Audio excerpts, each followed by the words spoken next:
अगर आज आप किसी से पूछोगे तो हो सकता है कि उसको ना पता हो दैट व्हाट इज डेमोक्रेसी। हो सकता है कि उसको ना पता हो कि व्हाट इज कॉन्स्टिट्यूशन।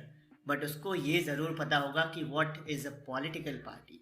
उसको ये जरूर पता होगा कि उसके एरिया में कौन सी पॉलिटिकल पार्टी है। बट ऐसा होता क्यों है? ये पॉलिटिकल पार्टीज होती क्या है, इनके फंक्शंस क्या होते हैं और क्या ये जरूरी भी है इस देश में?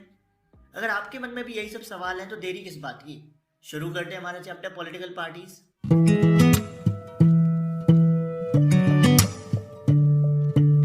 हमारे देश में भी पॉलिटिकल पार्टीज हैं जैसे कि बीजेपी, आम आदमी पार्टी, इंडियन नेशनल कांग्रेस और भी बहुत सारी।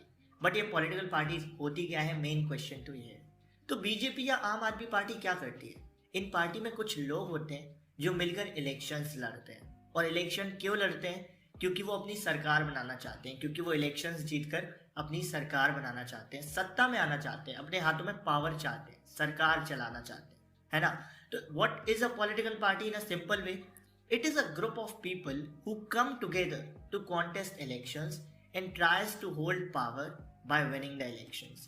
एक पॉलिटिकल पार्टी कुछ लोगों का ग्रुप है या सिंपली लोगों का ग्रुप है जो एक साथ मिलकर इलेक्शंस लड़ते हैं और कोशिश करते हैं सरकार में आने की, किस तरीके से इलेक्शंस को जीत कर।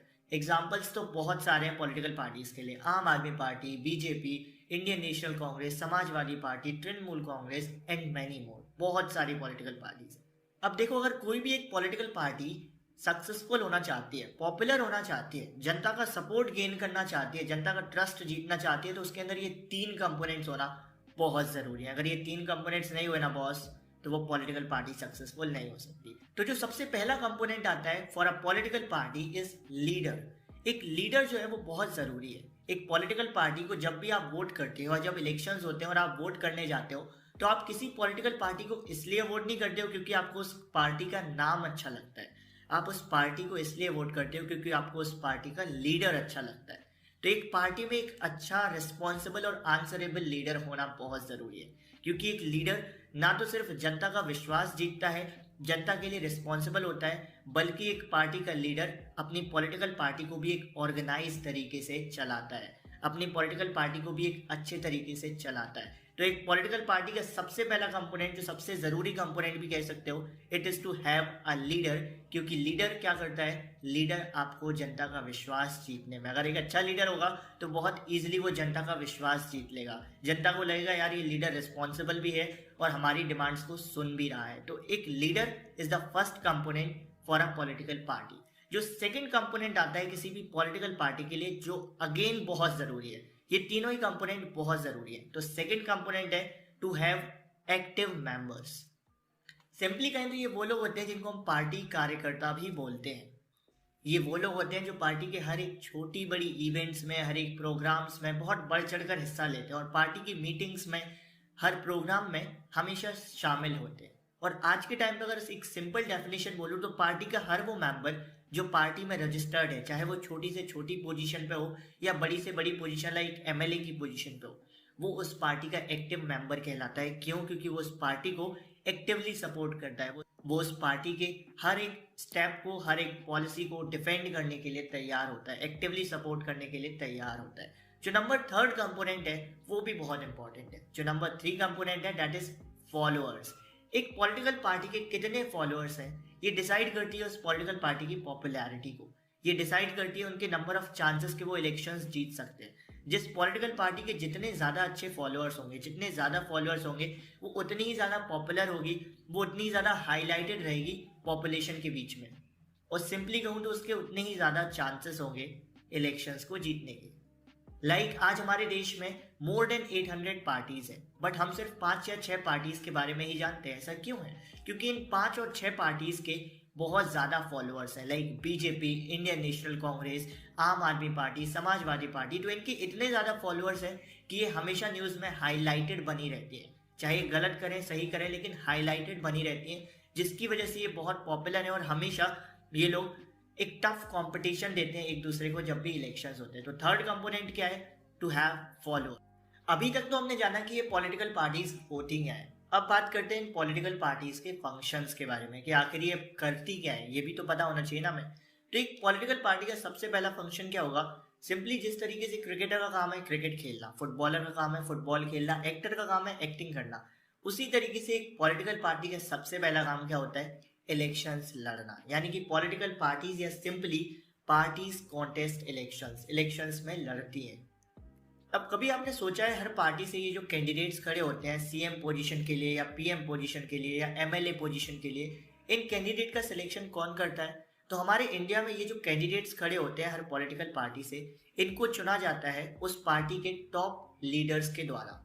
इसका मतलब है कि सपोज करो यूपी में इलेक्शंस हो रहे हैं, यहाँ पर समाजवादी पार्टी से फॉर सीएम कैंडिडेट कौन खड़ा है? अखिलेश यादव जी। यानी कि अखिलेश यादव जी को कैसे चुना गया होगा? जो समाजवादी पार्टी के टॉप पार्टी लीडर्स रहे होंगे उन्होंने चुना होगा कि ठीक है यार, अखिलेश यादव जी को एज अ सीएम कैंडिडेट खड़ा करते हैं फॉर द यूपी इलेक्शंस। तो हमारे इंडिया में जो कैंडिडेट्स होते हैं अलग अलग पोजीशंस के लिए, उनको कौन चुनता है? हर पॉलिटिकल पार्टी के टॉप लीडर्स अपनी पार्टी से खड़े होने वाले कैंडिडेट्स को चुनते हैं। ओके, बट यूएस का केस थोड़ा सा अलग है। यूएस में अगर आप किसी पॉलिटिकल पार्टी से प्रेसिडेंट कैंडिडेट के लिए या किसी भी पोजीशन के लिए खड़ा होना चाहते हो तो सबसे पहले आपको उस पार्टी के अंदर होने वाले इलेक्शंस में जीतना पड़ेगा। सपोज करिए यूएस में पार्टी है रिपब्लिकन, तो अगर आप रिपब्लिकन पार्टी से प्रेसिडेंट कैंडिडेट के लिए खड़ा होना चाहते हो तो आपको सबसे पहले जो रिपब्लिकन पार्टी में इलेक्शन होंगे और उस इलेक्शन में वोटर्स कौन होते हैं? उस पार्टी के मेंबर्स। तो सबसे पहले आपको उस पार्टी के में जो इलेक्शंस हो रहे हैं उस पार्टी में इलेक्शंस को जीतना पड़ेगा। और जब आपको जो मेंबर्स होंगे उस पॉलिटिकल पार्टी के वो इलेक्शंस में अगर ज्यादा वोट देके जिता देंगे तब जाकर आप खड़े हो पाओगे as a president candidate from the Republican party. यानी कि अगर आप यूएस में यानी कि अमेरिका में प्रेसिडेंट बनना चाहते हो तो आपको 2 इलेक्शंस जीतने पड़ेंगे। पहला तो कैंडिडेट का इलेक्शन जो कहाँ पर होगा? अपनी पॉलिटिकल पार्टीज में ही होगा, अपनी अपनी पॉलिटिकल पार्टी में होगा। और दूसरा इलेक्शन जो कहाँ पर होगा? पूरे यूएस में होगा।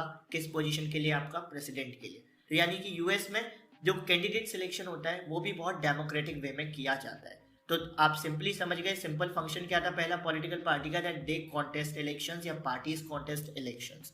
जो नंबर 2 फंक्शन आता है it is parties put forward different policies and programmes.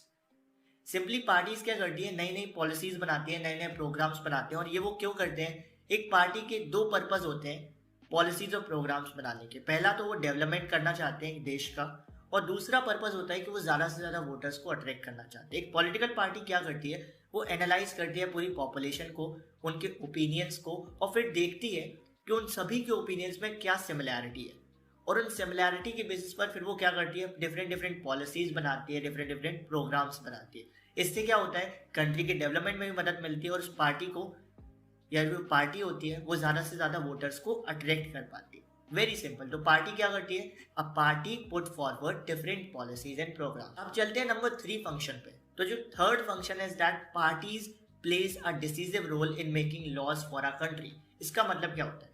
Very simple कि देखो पार्टी का एक बहुत इंपॉर्टेंट रोल होता है देश के लिए कानून बनने में। जब भी देश के लिए कोई लॉ बनती है तो उसका एक प्रोसेस होता है। सबसे पहले बिल पेश किया जाता है पार्लियामेंट में, फिर उस बिल पर डिबेट्स होते हैं। तो क्या होता है इस पूरे प्रोसेस में? अब देखो अगर कोई पार्टी रूलिंग पार्टी है तो ये बहुत ऑब्वियस है कि वो रूलिंग पार्टी इसलिए है क्योंकि उनके ज्यादातर मेंबर पार्लियामेंट में होंगे, तभी तो वो रूलिंग पार्टी बनी होगी। और डिबेट्स कहाँ पर होने हैं? पार्लियामेंट में ही तो होने हैं। तो हम मान लेते हैं कि जो पार्टी के ज्यादा मेंबर्स पार्लियामेंट में है उनको एक एडवांटेज रहता है जब भी कोई डिबेट होता है, जब भी कोई बिल पेश किया जाता है उस चीज पर। इसलिए हम कहते हैं कि जो पार्टीज होती हैं वो एक डिसीजिव रोल प्ले करती है। सपोज करिए कोई रूलिंग पार्टी है और उस रूलिंग पार्टी के most of the members parliament में होंगे, और उस रूलिंग पार्टी ने कोई लॉ बनाई कि हम इस लॉ को आगे बढ़ाना चाहते हैं, इसका बिल पास कराना चाहते हैं पार्लियामेंट से। तो पार्लियामेंट में ज्यादातर मेंबर किसके हैं? रूलिंग पार्टीज के लिए तो हैं, रूलिंग पार्टीज के ही तो हैं। तो रूलिंग पार्टी को तो कोई प्रॉब्लम ही नहीं होगी ना अपना बिल पास कराने में। इसीलिए हम बोल देते हैं parties plays a decisive role in making laws for a country. Number 4 function जो आता है that is that political parties forms and run government. एक पॉलिटिकल पार्टी क्या करती है? सरकार बनाती है और फिर सत्ता में आने के बाद, पावर में आने के बाद सरकार को चलाती है। कैसे चलाती है? हर पॉलिटिकल पार्टीज में कुछ ना कुछ लीडर्स होते हैं। वो लीडर्स जब सरकार बनती है तो उन लीडर्स को मिनिस्टर्स बना दिया जाता है। जैसे कोई होम मिनिस्टर बनता है, कोई यूनियन मिनिस्टर बनता है, कोई टेक्सटाइल मिनिस्टर बनता है। अलग अलग मिनिस्टर्स बना दिए जाते हैं। ये मिनिस्टर्स क्या करते हैं? अलग अलग पॉलिसीज लाते हैं अपने अपने डिपार्टमेंट के लिए। सिंपल है ना? तो इस तरीके से पॉलिटिकल पार्टी क्या करती है? अपनी सरकार बनाती है और फिर सरकार को चलाती है। क्या करती है? वो सिंपली वो लीडर्स को रिक्रूट करती है, उन लीडर्स को ट्रेन करती है और फिर उन लीडर्स को अलग अलग मिनिस्ट्री दे देती है, सिंपली क्या है उन लीडर्स को अलग अलग मिनिस्टर बना देती है अलग अलग डिपार्टमेंट में, जिससे जो काम होता है सरकार चलाने में आसानी हो जाती है। अब देखो, एक प्रधानमंत्री तो सब कुछ नहीं कर सकता, वेरी बेसिक। प्रधानमंत्री क्या करता है, इन सभी मिनिस्टर्स पर नजर रखता है कि ये सभी लोग सही से काम कर भी रहे हैं या नहीं। फोर्थ फंक्शन क्या आता है, अब देखो वेरी ऑब्वियस, अगर इलेक्शन में एक पार्टी जीतेगी तो एक हारेगी भी, दिस इज वेरी ऑब्वियस। तो वो पार्टीज जो हारती हैं उनको हम कहते हैं अपोजिशन पार्टी। लाइक आज के टाइम पर इंडिया में जो एक बहुत बड़ी अपोजिशन पार्टी कौन सी है, it is Indian National Congress. Okay, ये है मेजर अपोजिशन पार्टी इंडिया की। तो जो पार्टीज हारती हैं they plays the role of opposition party, और एक अपोजिशन पार्टी क्या करती है, एक अलग नजरिया रखती है जनता के सामने। जो अपोजिशन पार्टी का रोल होता है कि वो एक अलग नजरिया रखती है जनता के सामने, और जनता को बताती है जो रूलिंग पार्टी है उनकी फेलियर्स के बारे में, उनके गलत स्टेप्स के बारे में। जो एक अपोजिशन पार्टी है वो क्रिटिसाइज करती है रूलिंग पार्टी की फेलियर्स को, रूलिंग पार्टी के गलत स्टेप्स को, गलत पॉलिसीज को। तो एक रूलिंग पार्टी और अपोजिशन पार्टी दोनों ही एक बहुत अहम रोल, दोनों का ही एक बहुत अहम हिस्सा है एक देश के डेमोक्रेटिक सिस्टम को स्ट्रॉन्ग बनाए रखने में। बेसिकली सिक्स्थ फंक्शन क्या आता है, एक पॉलिटिकल पार्टी का जो छठा फंक्शन होता है that is party shape public opinion. इसका मतलब क्या है, अगर कोई भी पॉलिटिकल पार्टी एक सक्सेसफुल पॉलिटिकल पार्टी है या रूलिंग पार्टी है तो वो इसलिए है क्योंकि उनके छोटे छोटे ग्रुप्स इंडिया के ऑलमोस्ट हर पार्ट्स में फैले हुए। अभी मैं इंडिया की बात कर रहा हूँ, अगर इंडिया में कोई रूलिंग पार्टी है या सक्सेसफुल पार्टी है, पॉपुलर है, तो वो इसलिए है क्योंकि उनके छोटे छोटे ग्रुप्स इंडिया के ऑलमोस्ट हर पार्ट में फैले हुए हैं।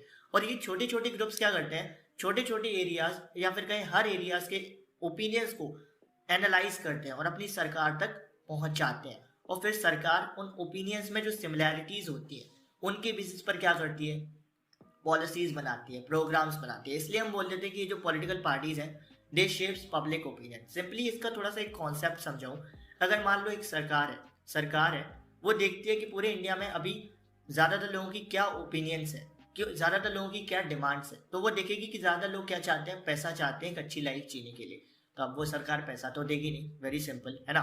तो वो सरकार क्या करेगी, उन सभी ओपिनियंस के बेसिस पर, उन सभी सिमिलैरिटीज के बेसिस पर, सपोज करो 130 करोड़ ओपिनियन में जो उन्हें सिमिलैरिटीज मिलेगी उनके बेसिस पर कानून बनाएगी, उनके बेसिस पर पॉलिसीज बनाएगी। सपोज करो उन्होंने देखा कि बहुत सारी पॉपुलेशन को पैसे की जरूरत है, तो वो कानून, तो वो क्या करेंगे, वो नौकरी निकाल देंगे, रोजगार देंगे लोगों को।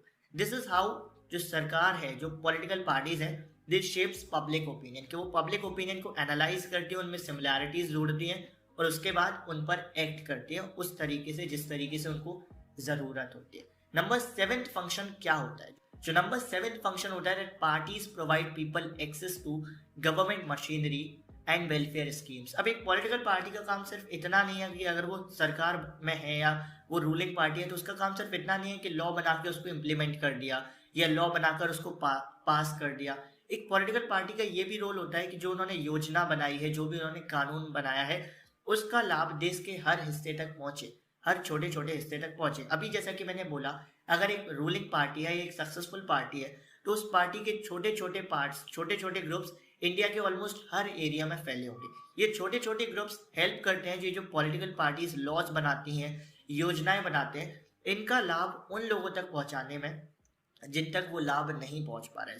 सपोज करो कुछ योजना है जैसे कि उज्ज्वला योजना है, स्वनिधि योजना, गरीब कल्याण योजना, स्वनिधि योजना, ये जो योजनाएं हैं इनका लाभ पहुंचाने में मदद कौन करता है, पॉलिटिकल पार्टीज के छोटे छोटे ग्रुप्स इनकी मदद पहुंचाने में, इनका लाभ पहुंचाने में मदद करते हैं। अब इन योजनाओं को इम्प्लीमेंट किसने किया, रूलिंग पार्टी ने, और इनका लाभ कौन पहुंचा रहा है, उसी रूलिंग पार्टीज के जो छोटे छोटे ग्रुप्स हैं अलग अलग एरियाज में, वो लोगों तक इन योजनाओं का, इन कानून का लाभ पहुंचा रहे हैं। तो एक पार्टी का काम सिर्फ लॉस बनाना नहीं होता, पॉलिसीज और प्रोग्राम्स बनाना नहीं होता, बल्कि इन पॉलिसीज और प्रोग्राम्स का लाभ लोगों तक पहुंचाना भी होता है, वहां तक पहुंचाना जहां ये लाभ, जहां ये एडवांटेज नहीं पहुंच पा रहा है। तो बेसिकली ये तो थे हमारे 7 functions for a political party, जिसकी स्लाइड आपको भी दिख रही है। मैं हट जाता हूँ यहाँ से, आप स्क्रीनशॉट ले लो।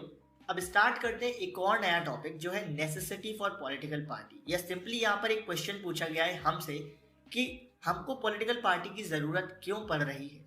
तो सबसे पहला रीजन तो यही हो सकता है कि हमको पॉलिटिकल पार्टी की जरूरत इसलिए पड़ती है क्योंकि एक पॉलिटिकल पार्टी, ये जो अभी हमने 7 फंक्शंस पढ़े, वो फंक्शंस को परफॉर्म करती है। बट अगर अभी भी कोई आपके आंसर से सेटिस्फाई नहीं है, नहीं मान रहा है, तो आप उसको क्या बोलोगे, तो आप उसको बोलोगे, सपोज करो एक देश है जहां पर पॉलिटिकल पार्टीज नहीं है और वहां पर अब इलेक्शंस होते हैं, तो हर कैंडिडेट क्या होगा, इंडिपेंडेंट होगा। क्यों? क्योंकि अब वो किसी पॉलिटिकल पार्टी को बिलोंग नहीं करता है। तो ऐसे में कोई भी कैंडिडेट पूरे देश की रिस्पॉन्सिबिलिटी नहीं लेगा। आप किसी भी कैंडिडेट से पूछोगे कोई भी सवाल, तो वो बोलेगा मुझे देश से क्या मतलब, मैं तो उस एरिया से मतलब रखूंगा जिससे मैं इलेक्शन लड़ रहा हूँ। तो ऐसे में क्या होगा, जो देश है वो बिखर जाएगा। जिस तरीके से एक पॉलिटिकल पार्टी बिखर जाती है अगर उसमें लीडर ना हो, उसी तरीके से एक देश बिखर जाएगा अगर उसमें पॉलिटिकल पार्टीज ना हो। क्योंकि वहां पर अब जो कैंडिडेट्स होंगे वो कैसे हो जाएंगे, इंडिपेंडेंट हो जाएंगे। कोई भी पूरे देश की जिम्मेदारी नहीं लेगा, कोई भी पूरे देश में जो हो रहा है उसके लिए आंसरेबल नहीं होगा। ऐसे में जो सिस्टम है वो पूरा ध्वस्त, पूरा खराब हो जाएगा। तो इसीलिए पॉलिटिकल पार्टीज जरूरी है। अभी भी अगर कोई नहीं मान रहा है तो उसको बोलो तीसरा रीजन देते हैं कि पॉलिटिकल पार्टीज की हमें जरूरत क्यों पड़ती है। देखो, जो पॉलिटिकल पार्टी का सिस्टम है ना, ये डायरेक्टली लिंक है किससे, डेमोक्रेटिक सिस्टम से। जितना अच्छा पॉलिटिकल पार्टी का सिस्टम होगा उतना ही अच्छा एक कंट्री का डेमोक्रेटिक सिस्टम होगा। आज के टाइम पर हमारे इंडिया में इतनी अच्छी डेमोक्रेसी मेंटेन क्यों हो पाई है, ये इसलिए हो पाई है क्योंकि हमारे इंडिया में जो पॉलिटिकल पार्टीज है वो बहुत ज़्यादा है। जो पॉलिटिकल पार्टी का सिस्टम है वो बहुत अच्छा रहा है फ्रॉम द हिस्ट्री। 1947 के बाद से ही हमारे देश में जो पॉलिटिकल पार्टी का सिस्टम रहा है वो बहुत अच्छा रहा है। इसीलिए हमारे देश का डेमोक्रेटिक सिस्टम आज इतना अच्छा हो पाया है। तो बेसिकली 3 रीज़न क्या है कि हमें पॉलिटिकल पार्टी की ज़रूरत क्यों पड़ती है। नंबर 1 रीज़न, क्योंकि वो 7 फंक्शंस परफॉर्म करती है जिनके बारे में हमने पढ़ा है। सेकेंड रीज़न कि अगर पॉलिटिकल पार्टी नहीं होगी तो सारे कैंडिडेट्स इंडिपेंडेंट होंगे, कोई भी इस पूरे देश में जो हो रहा है उसके लिए आंसरेबल नहीं होगा, रिस्पॉन्सिबल नहीं होगा। तो ऐसे में पूरा देश बिखर जाएगा। और नंबर 3 रीज़न, जितना अच्छा एक कंट्री का पॉलिटिकल सिस्टम होता है उतना ही अच्छा उस देश का डेमोक्रेटिक सिस्टम होता है। डेमोक्रेसी का मतलब क्या है, एक ऐसा सिस्टम जहां पर जो लीडर है उसको कौन चुने, जनता चुने। अब अगर लीडर को जनता चुनेगी तो ऐसे में पॉलिटिकल पार्टीज की तो जरूरत पड़ेगी ही पड़ेगी ना। तो पॉलिटिकल पार्टीज अगर नहीं होगी तो फिर डेमोक्रेसी रहने का क्या फायदा। Very simple. तो पॉलिटिकल पार्टी का जो सिस्टम है वो डायरेक्टली लिंक है किस चीज से, डेमोक्रेटिक सिस्टम से। तो ये हो गया हमारा थर्ड रीजन। अब बात करते हैं एक नए टॉपिक के बारे में, that how many parties should be है। हमारे देश में कितनी पार्टीज होनी चाहिए, या फिर हमारे देश में कितनी पार्टीज होनी चाहिए। इट्स नॉट चाहिए, इट्स चाहिए। तो बेसिकली अलग अलग देश की सिचुएशन पर डिपेंड करता है कि वहां पर कितनी पार्टीज है। कुछ ऐसे देश हैं जहां पर इलेक्शन सिर्फ नाम मात्र के लिए होता है, वहां पर सिर्फ एक ही पार्टी। अब वेरी ऑब्वियस, अगर रेस में कोई एक अकेला दौड़ेगा तो वही फर्स्ट आ जाएगा ना। तो ऐसा ही कुछ केस है चाइना का। चाइना में एक अकेली पार्टी इलेक्शन लड़ती है तो ऑब्वियस है कौन जीतेगी, वही पॉलिटिकल पार्टी जीत जाएगी ना यार।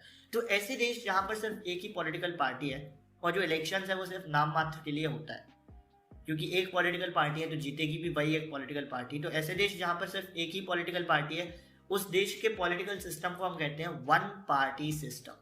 अब बात करते हैं कुछ और कंट्रीज की। एग्जाम्पल लेते हैं, जैसे यूएस है या यूके है।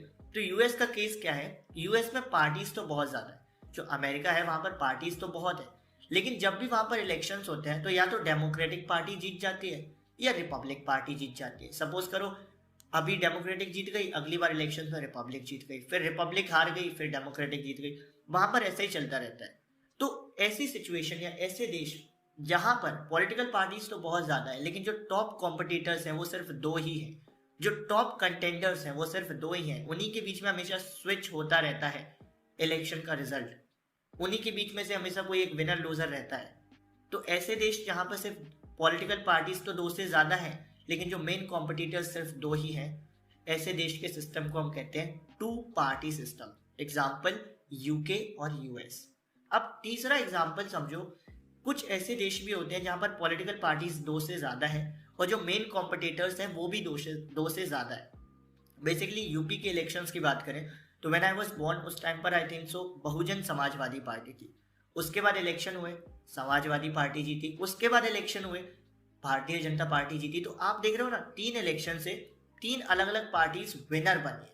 सबसे पहले बहुजन समाज पार्टी, फिर समाजवादी पार्टी, फिर भारतीय जनता पार्टी, और अभी फिर इलेक्शंस होने, है ना। तो हमारे देश में क्या हुआ, यूपी में क्या हुआ, पॉलिटिकल पार्टीज भी 2 से ज्यादा थी और जो मेन कंपटीशन रहता है हमेशा वो भी 2 से ज्यादा पार्टीज में रहता है, क्योंकि रिजल्ट्स कुछ भी हो सकता है इलेक्शन का यूपी में। जो अच्छा काम करेगा उसकी सरकार आ जाती है। लाइक पिछले 3 इलेक्शन उठाओगे तो तीनों बार हमें एक नया नया विनर मिला है इलेक्शंस का। तो एक ऐसा पॉलिटिकल सिस्टम जहां पर दो से ज्यादा पॉलिटिकल पार्टीज हो और जो मेन कंपटीशन हो वो भी दो से ज्यादा पॉलिटिकल पार्टीज के बीच में हो, ऐसे सिस्टम को हम कहते हैं मल्टी पार्टी सिस्टम। और इसका क्लियर कट एग्जांपल है हमारा इंडिया। यहाँ पर कभी भी इलेक्शंस में कोई भी दो मेन कॉम्पिटिटर्स नहीं होते, बहुत सारे कॉम्पिटिटर्स होते हैं। मिनिमम 3-4 तो आपको कॉम्पिटिटर मिल ही जाएंगे हर ही इलेक्शंस में। हर इलेक्शंस में इंडिया में हो रहे हर इलेक्शंस में आपको 3 या 4 मेन कॉम्पिटिटर्स मिल जाते हैं। तो इंडिया का सिस्टम कौन सा है? Multi party system. अब एक क्वेश्चन उठता है कि ऐसा क्यों होता है कि अलग अलग देश में अलग अलग पार्टी सिस्टम है। लाइक चाइना में 1 पार्टी, यूएस में 2 पार्टी सिस्टम, इंडिया में मल्टी पार्टी सिस्टम। तो बेसिकली ये जो सिस्टम है पार्टी सिस्टम, ये डिपेंड करता है उस कंट्री पे। लाइक अगर आप इंडिया में देखोगे तो इंडिया में इतनी ज़्यादा डाइवर्सिटी है, पॉपुलेशन में इतनी ज़्यादा डाइवर्सिटी है कि इंडिया में सिर्फ 1 या 2 पार्टी उस पूरी डाइवर्सिटी को रिप्रेजेंट नहीं कर सकती। इसलिए हमें ज़रूरत पड़ती है मल्टी पार्टी सिस्टम की। तो एक देश में कौन सा पार्टी सिस्टम होना चाहिए डिपेंड करता है उस देश की सिचुएशन पर, उस देश के हिस्टोरिकल बैकग्राउंड पर, उस देश के सर्कमस्टेंसेस पर। लाइक इंडिया की पॉपुलेशन में इतनी डाइवर्सिटी है कि हमारे यहाँ सिर्फ 1 या 2 पार्टीज नहीं हो सकती। इसलिए हमारे यहाँ कितनी पार्टीज हैं? मोर देन 2 पार्टीज हैं, या सिंपली कहें मल्टी पार्टी सिस्टम है ना। तो इट्स वेरी सिंपल, ये टॉपिक हमारा यहीं खत्म होता है। देखो बेसिकली हर कंट्रीज में 2 तरीके की पार्टीज होती हैं। पहली वो जो एक पर्टिकुलर एरिया के लिए इलेक्शन लड़ती हैं, और दूसरी होती है जो नेशन वाइड इलेक्शन लड़ती है, जो पूरे देश में इलेक्शन लड़ती हैं। उनको हम कहते हैं नेशनल पार्टीज। जैसे आज के टाइम पर अगर आप देखोगे तो बीजेपी है, इंडियन नेशनल कांग्रेस है, ये सारी क्या है? नेशनल पार्टीज है। क्यों? क्योंकि ये नेशन वाइड इलेक्शंस लड़ रही हैं। तो 2 तरीके से आप पॉलिटिकल पार्टी को क्लासिफाई कर सकते हो। एक जो पर्टिकुलर एरियाज में इलेक्शन लड़ रही हैं, जिनको हम रीजनल पार्टीज भी कह देते हैं, लोकल पार्टीज भी कह देते हैं, स्टेट पार्टीज भी कह देते हैं। और एक वो जो पूरी कंट्री में हर एरिया में इलेक्शन लड़ रही है, नेशन वाइड इलेक्शन लड़ रही है, जिनको आप कह सकते हो नेशनल पार्टीज। देखो जैसे क्रिकेट के मैच में क्या होता है, एक एम्पायर होता है जो क्या करता है, क्रिकेट मैच को सही तरीके से चलाता है। उसी तरीके से इलेक्शन को सही तरीके से चलाने के लिए, इलेक्शन प्रोसेस को एक फेयर तरीके से चलाने के लिए वहां पर होती है इलेक्शन कमीशन। इलेक्शन कमीशन क्या होती है? ये एम्पायर की तरह ही काम करती है। इसका काम होता है इलेक्शन से रिलेटेड सारी चीज़ों पर वर्क करना। जैसे इलेक्शन के लिए शेड्यूल रिलीज करना, किस दिन वोटिंग होगी, किस दिन रिजल्ट आएंगे, कहाँ कहाँ वोटिंग होगी, ये सारी चीज़ें कौन करता है? ये सारी चीज़ों का शेड्यूल कौन बनाता है? इलेक्शन कमीशन बनाता है। अब ये जो इलेक्शन कमीशन होता है ये हर पार्टी को इक्वली ट्रीट करता है, बट इसमें थोड़ी सी प्रॉब्लम भी है। ये कुछ पार्टीज जो बहुत पॉपुलर होती है और बहुत इस्टेब्लिश्ड होती है, उनको कुछ स्पेशल प्रिविलेजेस देता है, उनको कुछ स्पेशल राइट्स देता है। जैसे कि अगर कोई पार्टी बहुत पॉपुलर है, बहुत इस्टेब्लिश्ड है, तो ये क्या करेंगे, उनको एक यूनिक सिंबल दे देंगे। और वो यूनिक सिंबल कौन यूज कर सकता है? उस पॉलिटिकल पार्टी के ऑफिशियल कैंडिडेट्स ही यूज कर सकते हैं। तो एक तरफ तो ये हर पॉलिटिकल पार्टी को इक्वली ट्रीट भी करते हैं, दूसरी तरफ जो कुछ पॉलिटिकल पार्टी बहुत इस्टेब्लिश्ड है, पॉपुलर है, उनको थोड़े से स्पेशल राइट्स भी दे देते हैं। अब जिन पार्टीज को ये स्पेशल राइट्स मिलते हैं, तो मान लिया जाता है कि ये जो पार्टी है अब इसको एक रिकॉग्नाइजेशन मिल गया है, पहचान मिल गई है, इसलिए हम इन पार्टीज को रिकॉग्नाइज्ड पार्टी भी बोल देते हैं। अब कभी आपने सोचा है ऐसा क्यों होता है कि एक पार्टी पूरे देश में इलेक्शन लड़ रही है और एक पार्टी सिर्फ एक पर्टिकुलर स्टेट में इलेक्शन लड़ रही है? इसके लिए एक रूल बनाया गया है इलेक्शन कमीशन के द्वारा कि अगर पार्टीज, देखो बेसिकली 2 तरीके की पार्टीज होती है, स्टेट पार्टी और नेशनल पार्टी। अगर कोई पार्टी स्टेट पार्टी बनना चाहती है, यानी कि स्टेट इलेक्शंस में लड़ना चाहती है, तो उसको क्या करना पड़ेगा? At least 6% of the total votes जीतने पड़ेंगे लेजिस्लेटिव असेंबली इलेक्शन में। यानी कि उस स्टेट में जो इलेक्शंस हुए हैं उनमें से कम 6% वोट्स जीतने पड़ेंगे, और साथ ही साथ 2 सीट्स भी जीतनी पड़ेंगी, तब जाकर कोई पार्टी स्टेट पार्टी कहलाएगी। बट नेशनल पार्टी बनने के लिए कुछ अलग ही क्राइटेरिया है। नेशनल पार्टी बनने के लिए इनको 2 डिमांड्स पूरे करने पड़ेंगे। पहली डिमांड है इनको एटलीस्ट, मतलब एक पार्टी को at least 6% of the total votes in Lok Sabha जीतने पड़ेंगे, या असेंबली इलेक्शंस इन 4 स्टेट्स में जीतने पड़ेंगे। यानी कि किन्हीं भी 4 स्टेट्स में हुए असेंबली इलेक्शंस में इनको at least 6% of the total votes जीतने पड़ेंगे, या फिर लोकसभा में जीत जाओ या असेंबली इलेक्शन में जीतो। और साथ ही साथ सेकेंड कंडीशन है कि इनको कम से कम 4 सीट जीतनी पड़ेंगी लोकसभा में। तो इनको 2 कंडीशन कौन सी पूरी करनी पड़ती है? पहली, एटलीस्ट इनको क्या करना पड़ता है, at least 6% of the total votes in Lok Sabha और असेंबली इलेक्शंस इन 4 स्टेट्स, और साथ ही साथ क्या चाहिए पड़ती है, at least 4 seats in the Lok Sabha. तो अगर कोई पार्टी नेशनल पार्टी बनना चाहती है तो उसको जो मैंने 2 रूल्स बताए हैं उनको पास करना पड़ेगा, या उस क्राइटेरिया को फॉलो करके ही नेशनल पार्टी बनना पड़ेगा।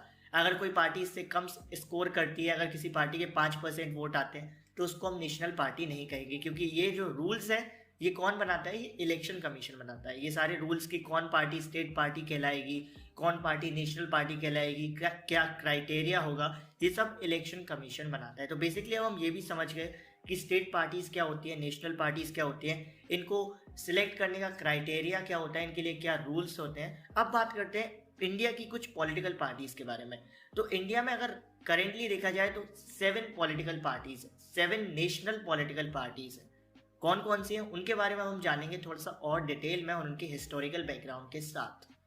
तो सबसे पहली नेशनल पॉलिटिकल पार्टी जिसके बारे में हम बात करेंगे it is all India Trinamool Congress. ये जो पार्टी थी it was formed on 1 January 1998 under the leadership of Mamata Banerjee. अब ममता बनर्जी कौन है हम सभी जानते हैं, करेंटली वो चीफ मिनिस्टर है वेस्ट बंगाल की। तो सिंपली कहें तो all India Trinamool Congress was launched on 1 January 1998 under the leadership of Mamata Banerjee. अब इस पार्टी को नेशनल पार्टी का स्टेटस मिला इन द ईयर ऑफ 2016 में। बेसिकली की पॉइंट्स के बारे में हम डिस्कस करेंगे।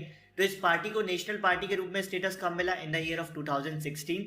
इसका जो सिंबल होता है वो होता है फ्लावर एंड ग्रास, जो भी आपको स्क्रीन पे कॉर्नर में दिख रहा होगा। इसका सिंबल क्या होता है? Flower and grass. ये जो पार्टी है इसकी जो आइडियोलॉजी है वो बेसिकली बेस्ड है, इस पार्टी की जो आइडियोलॉजी है वो बेस्ड है on the thoughts of secularism and federalism. और साथ ही साथ ये पार्टी रूलिंग पार्टी है वेस्ट बंगाल में फ्रॉम द ईयर 2011, यानी कि 2011 से ये रूलिंग पार्टी रही है वेस्ट बंगाल की। अभी भी ये इलेक्शंस जीत गए थे बीजेपी को हराकर। तो आप कह सकते हो कि इस पार्टी को वेस्ट बंगाल में बहुत ही तगड़ा सपोर्ट मिलता है। इसको और स्टेट्स में भी सही ठीक ठाक सपोर्ट मिल जाता है, लाइक अरुणाचल प्रदेश की तरफ से, मणिपुर की तरफ से भी इसको एक अच्छा खासा सपोर्ट मिलता है। ये जो पार्टी थी इसने 2019 के इलेक्शंस में, लोकसभा इलेक्शंस में 22 सीट्स जीती थी, जिसकी वजह से ये 4th मेजर अपोजिशन पार्टी थी। तो एक क्विक रिवीजन करते हैं ऑल इंडिया तृणमूल कांग्रेस को, जिससे आपको याद हो जाए, आप भी मेरे साथ बोलना कि ये कब फॉर्म हुई थी? On 1 January 1998 under the leadership of Mamata Banerjee. ये जो पार्टी है 2016 में नेशनल पार्टी बनी थी। इस पार्टी का सिंबल क्या है? Flower and grass. इस पार्टी की आइडियोलॉजी बेस्ड है सेक्युलरिज्म और फेडरलिज्म के प्रिंसिपल्स पर। और ये पार्टी 2011 से वेस्ट बंगाल में सत्ता में है, रूलिंग पार्टी है, और इसने 2019 के लोकसभा इलेक्शंस में 22 सीट्स जीती थी। अब बात करते हैं next political party, next national political party के बारे में। वो कौन सी है? It is Bahujan Samaj party. तो बहुजन समाज पार्टी यानी कि बीएसपी ये फॉर्म हुई थी in the year of 1984 under the leadership of Kashiram. अब ये जो पार्टी है it mainly represents the religious minorities, Dalit, Adivasis and OBCs. तो ये पार्टी मेनली किनको रिप्रेजेंट करती है? रिलीजियस माइनॉरिटीज को, ओबीसीज को, दलित्स को एंड आदिवासीज को। इस पार्टी की जो आइडियोलॉजी है it is based on the thoughts of Sahu Maharaj, Baba Saheb Ambedkar, Periyar Ramasamy Naicker and Mahatma Phule. तो इस पार्टी की आइडियोलॉजी इन लोगों की थॉट प्रोसेस पर बेस्ड है कि ये लोग के क्या थॉट्स थे अबाउट द इंडियन सोसाइटी। साथ ही साथ ये जो पार्टी है ये बेसिकली अगर आज के टाइम पर देखा जाए तो ये पार्टी मेनली वर्क करती है दलित्स के लिए एंड ऑप्रेस्ड पीपल के लिए, जिन लोगों को इस समाज में दबाया जा रहा है या जो लोग इस समाज का एक ऐसा हिस्सा है जिसके बारे में ज्यादातर पार्टीज बात नहीं करती। तो ये पार्टीज मेनली बात करती है ऑप्रेस्ड पीपल की और oppressed people of the society और दलित के बारे में ये पार्टी बेसिकली बात करती है। ये जो पार्टी है इसने कई बार यूपी में इलेक्शंस जीते हैं, बट जितनी बार भी इलेक्शंस जीते हैं इसने किसी ना किसी और पार्टी की मदद से जीते हैं, यानी कि गठबंधन सरकार बनाई है, कोलिशन गवर्नमेंट बनाई है, किसी और पार्टी की हेल्प से ये लोग पावर में आए हैं। और ये जो पार्टी है इसको एक अच्छा खासा सपोर्ट मिलता है उत्तर प्रदेश में, और छत्तीसगढ़, पंजाब, एमपी में भी इसको एक ठीक ठाक सपोर्ट मिल जाता है। 2019 के लोकसभा इलेक्शंस में इन्होंने 10 सीट्स सिक्योर की थी। तो अब एक अगेन क्विक रिवीजन करते हैं बहुजन समाज पार्टी का कि it was formed in 1984 under the leadership of Kanshiram. Okay, ये पार्टी मेनली किनको रिप्रेजेंट करती है? रिलीजियस माइनॉरिटीज को, दलित्स को, ओबीसीज को एंड आदिवासीज को। ये जो पार्टी है इसकी आइडियोलॉजी बेस्ड है on the thoughts of Periyar Ramasamy Naicker, Baba Saheb Ambedkar, Mahatma Phule, Sahu Maharaj. साथ ही साथ ये जो पार्टी आज के टाइम पर अगर देखा जाए तो मेनली रिप्रेजेंट करती है दलित्स को और ऑप्रेस्ड पीपल को। इस पार्टी ने यूपी में कई बार सरकार बनाई है with the help of some other political parties, और इसको एक अच्छा खासा सपोर्ट मिल जाता है छत्तीसगढ़, पंजाब की तरफ से। 2019 के लोकसभा इलेक्शंस में इन्होंने कितनी सीट्स जीती थी? 10 सीट्स जीती थी in the year of 2019 Lok Sabha elections. अब बात करते हैं थर्ड नेशनल पॉलिटिकल पार्टी के बारे में, जिसका नाम है भारतीय जनता पार्टी, जो आज के टाइम पर हमारी रूलिंग पार्टी भी है। अब basically Bharatiya Janata party was formed in 1980 by reviving the भारतीय Jansangh which was formed in 1951 by Shyama Prasad Mukherjee. बहुत इजीएस्ट वे में कहूँ तो ये जो भारतीय जनसंघ था जो 1951 में फॉर्म हुआ था, इसको एक पुनर्जीवन दिया गया था, एक नया जन्म दिया गया था एज अ पॉलिटिकल पार्टी, जिस पॉलिटिकल पार्टी को 1980 में फॉर्म किया गया और उसको क्या कहा गया, भारतीय जनता पार्टी। ये जो पार्टी थी इसका एक बहुत इंपॉर्टेंट पर्पस था कि वो स्ट्रॉन्ग और मॉडर्न इंडिया बनाना चाहते थे with the help of ancient culture and values. तो this party wanted to build a strong and modern India with the help of ancient culture and values. अब basically इस पार्टी की जो ideology थी उसका एक बहुत इंपॉर्टेंट एलिमेंट था कल्चरल नेशनलिज्म या फिर कहीं हिंदुत्व। तो ये पार्टी जिस तरीके से वर्क करती थी उसमें एक बहुत बड़ा रोल प्ले करता था हिंदुत्व या फिर कहीं कल्चरल नेशनलिज्म। इस पार्टी के 3 मेजर गोल्स थे। ये चाहते थे that they wanted full territorial and political control of Jammu and Kashmir within India. Second जो इनका मेजर गोल था, they wanted to make a uniform civil code for all the citizens irrespective of their religion. और third जो इनका major goal था वो क्या था, that they wanted a ban on religious conversion. Simply कहूं तो पहला इनका गोल क्या था कि वो जम्मू एंड कश्मीर को पूरी तरीके से इंडिया में लेना चाहते थे। सेकंड क्या था, वो सभी के लिए यूनिफॉर्म सिविल कोड बनाना चाहते थे। और तीसरा क्या था कि वो जो धर्म परिवर्तन है उस पर पाबंदी लगाना चाहते थे।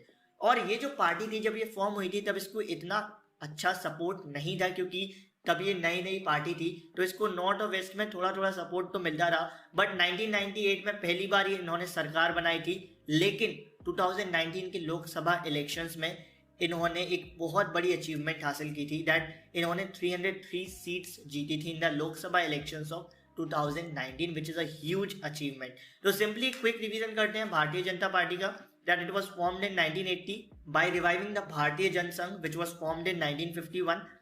इस पार्टी का एक मेजर गोल क्या था, इस पार्टी का मेजर गोल था that they wanted to build a strong and modern India with the help of ancient culture and values. साथ ही साथ इस पार्टी में एक बहुत बड़ा की एलिमेंट कौन सा था, it was the Hindutva cultural nationalism. तो ये पार्टी की आइडियोलॉजी में एक बहुत बड़ा की एलिमेंट कौन सा था, हिंदुत्व का। इस पार्टी के 3 मेजर गोल्स थे। First, they wanted a full territorial and political control of Jammu and Kashmir within India. Second, they wanted to make a uniform civil code for all the citizens irrespective of their religion। And third, इनका major goal था that they wanted a ban on religious conversions। और उसके बाद 2019 में इन्होंने एक बहुत बड़ी अचीवमेंट हासिल की थी। वो अचीवमेंट क्या थी भाई, वो अचीवमेंट थी that they won 303 seats. Simply कहें तो इनके 303 मेंबर्स थे लोकसभा में इन द इलेक्शंस ऑफ 2019। अब बात करते हैं फोर्थ पॉलिटिकल पार्टी के बारे में, या simply fourth national political party के बारे में, जिसका नाम है CPI, Communist party of India. ये जो पार्टी थी ये फॉर्म हुई थी 1925 में, और इनकी जो आइडियोलॉजी थी ये किस पर बेस्ड थी, ये बेस्ड थी मार्क्सिज्म पर और लेनिज्म पर, और साथ ही साथ सेक्युलरिज्म, डेमोक्रेसी पर। और ये लोग अपोज करते थे कम्युनलिज्म को, कम्युनल पॉलिटिक्स को, यानी कि ऐसी पॉलिटिक्स को जिसमें धर्म के साथ खिलवाड़ किया जाता है। तो इनकी जो आइडियोलॉजी थी वो किन किन चीजों पर बेस्ड थी, it is Marxism and Leninism and democracy and secularism. इस पार्टी का बेसिकली मानना था कि जो पार्लियामेंट है या जो पार्लियामेंट्री डेमोक्रेसी है उसकी मदद से ये वर्किंग क्लास लोगों की डिमांड्स को उठा सकते हैं और उनके लिए, उनके हक के लिए लड़ सकते हैं। ये जो पार्टी थी इनको एक अच्छा सपोर्ट मिला केरला में, वेस्ट बंगाल में, पंजाब में।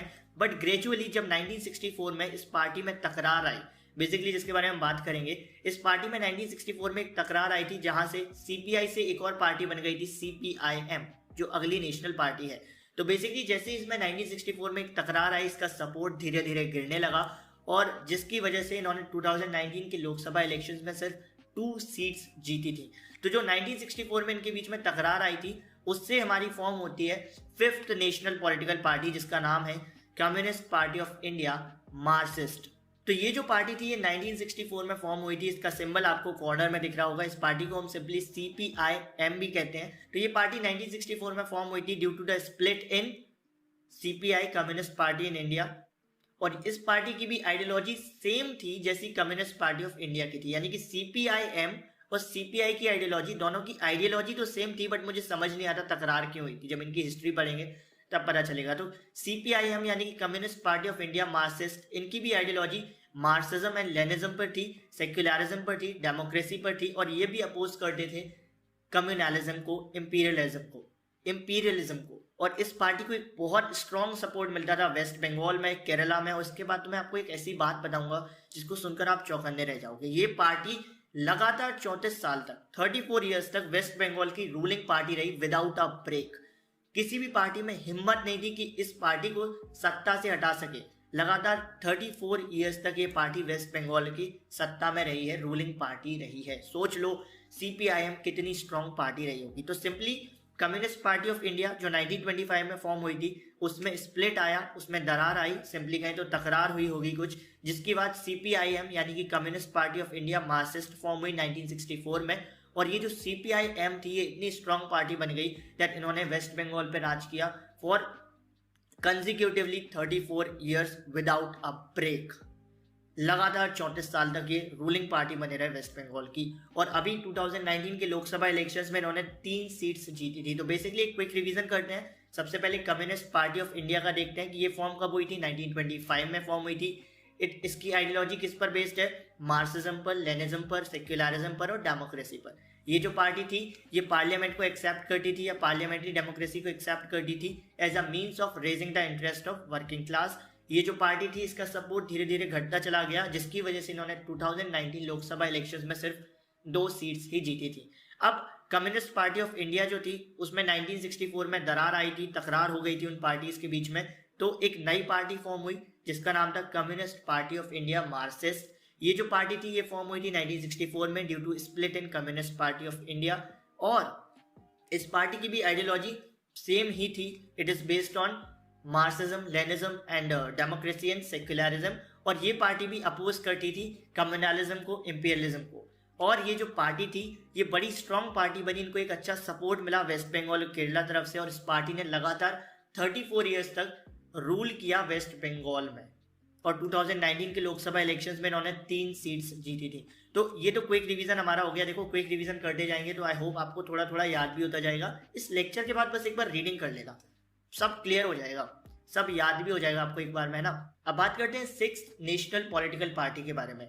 इस पार्टी का नाम है Indian National Congress. It is one of the oldest parties of the world. इसकी फॉर्मेशन हुई थी 1885 में। और इंडिया की इंडिपेंडेंस के बाद से ही ये पार्टी एक बहुत ही डोमिनेंट पार्टी रही है। इसने एक बहुत ही डोमिनेंट रोल प्ले किया है इंडिया की पॉलिटिक्स में, स्टेट लेवल पर भी, नेशनल लेवल पर भी। 1947 से लेकर 1977 तक ये इंडिया की रूलिंग पार्टी थी।